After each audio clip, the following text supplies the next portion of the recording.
Assalamualaikum. Topik yang akan kita bincangkan pada hari ini adalah mengenai masalah batu karang.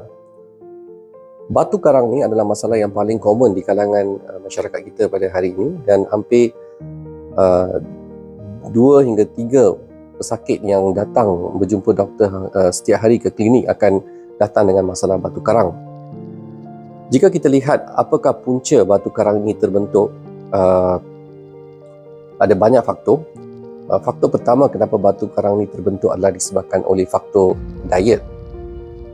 Diet, bila badan kita ataupun BMI adalah terlalu tinggi dan juga pengambilan fatty food ataupun pengambilan kekacang terlalu tinggi, batu karang ini boleh terbentuk.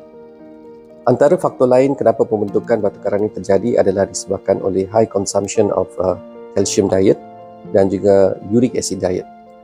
Kalau kita tengok makanan yang mengandungi kalsium berlebihan adalah disebabkan oleh pengambilan susu dan berlebihan dan juga suplemen-suplemen yang mengandungi kalsium, dan keterlaluan boleh menyebabkan batu ini terbentuk.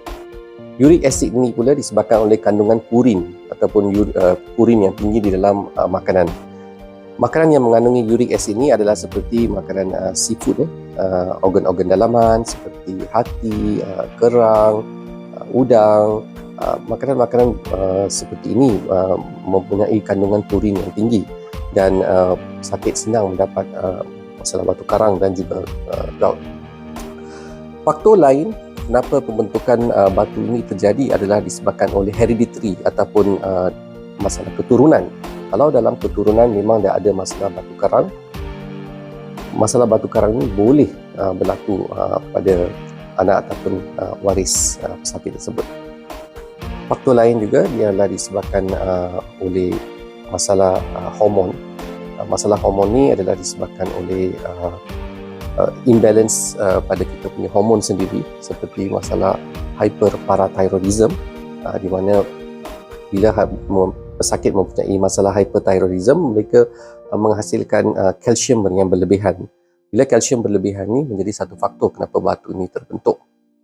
Selain daripada faktor tersebut, kurang pengambilan air menjadi satu lagi faktor kenapa batu ini terjadi. Kita sebagai orang Asia duduk kat Malaysia ni, sepatutnya kita kena consume at least 2 hingga 3 liter air sehari. So bila kurang pengambilan air boleh menyebabkan air kencing menjadi terlalu pekat dan predispose untuk pembentukan batu terjadi. Ini adalah antara faktor-faktor kenapa batu ni boleh terbentuk. Kalau kita tengok pada simptom, apakah simptom-simptom sakit batu karang ni selalu datang berjumpa dengan doktor? Kebiasaannya pesakit akan komplain sakit yang keterlaluan. Sakitnya mereka akan ada sakit di kawasan pinggang, dan sakit tu boleh merebak sampai ke perut. Dan ada setengah pesakit mengalami sakit di kawasan ari-ari. Biasanya sakit batu karang ni kebiasaannya simptom dia depends on mana batu tu locate.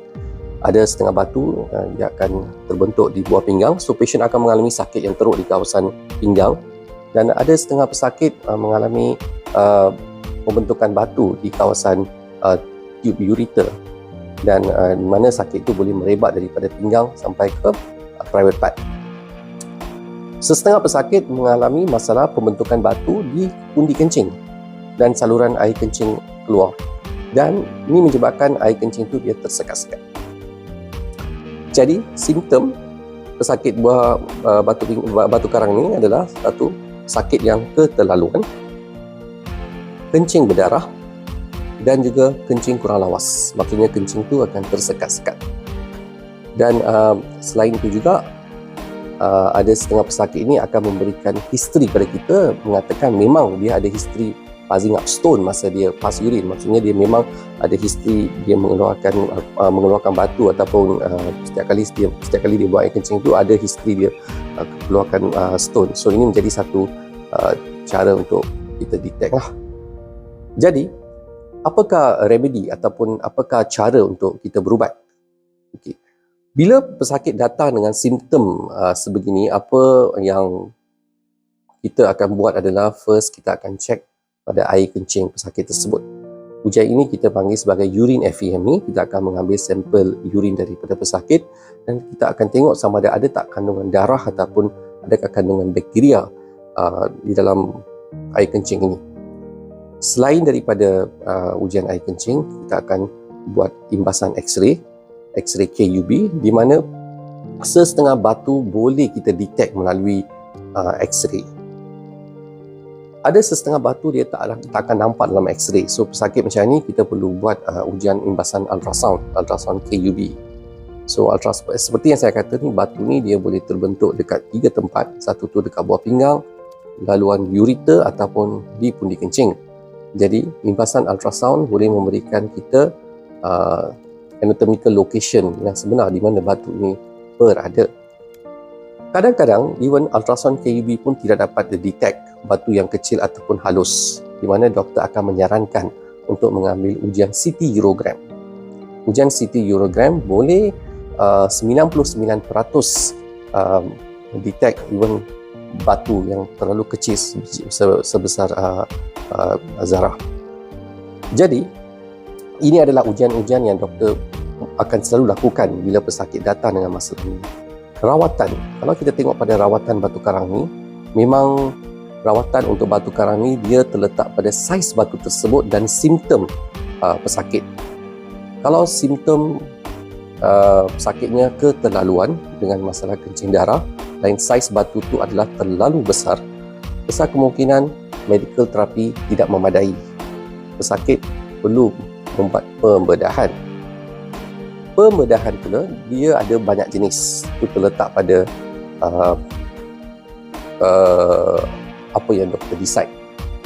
Kalau batu yang kecil di mana simptomnya tidak keterlaluan, maksudnya sakit tak keterlaluan dan kencing darah pun tidak keterlaluan, biasanya doktor akan sarankan untuk mengambil ubatan sakit, ubat cairkan batu, dan menyarankan pesakit untuk mengambil air yang berlebihan.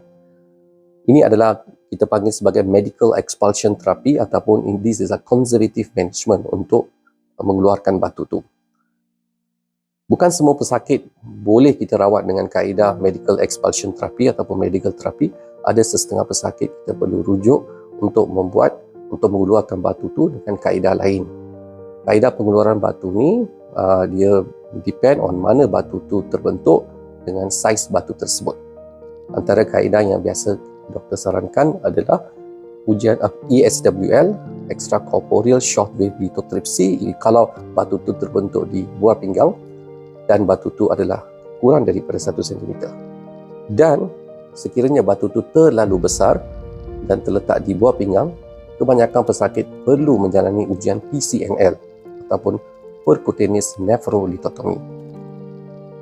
Batu yang terbentuk di saluran kencing, di ureter dan juga saluran pundi kencing, kebiasaannya boleh dipecahkan dengan kaedah laser yang kita panggil sebagai URS and also lithotripsy.